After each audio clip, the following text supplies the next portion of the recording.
వేధింపులు భరించలేకపోతున్నా అంటూ ఇద్దరు పిల్లలతో కలిసి ప్రజాభవన్ వద్ద మంగళవారం ఉదయం ఓ మహిళ బైఠాయించింది. భర్త చనిపోయాడని, ఆస్తులు తనకు తన పిల్లలకు గాని చిల్లి గవ్వ కూడా ఇవ్వలేదని తెలిపింది. మణికొండ శివాజీనగర్ నివాసి సుధారాణి, ధనరాజ్ భార్యాభర్తలు. వీరికి ఇద్దరు పిల్లలు కాగా కొంతకాలం క్రితం ధనరాజ్ చనిపోయాడు. ఆ తర్వాత సుధారాణి అత్త ఆమెను వేధించడం మొదలుపెట్టింది. ఆస్తి మొత్తం తన కూతురుకు రాసిచ్చింది.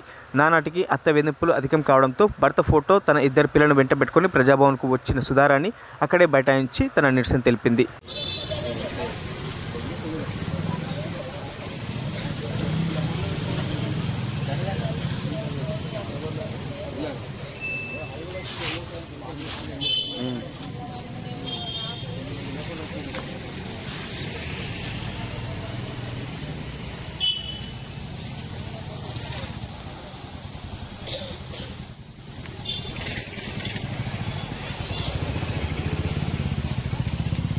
మరిన్ని అప్డేట్స్ కోసం మా ఛానల్ని సబ్స్క్రైబ్ చేయండి.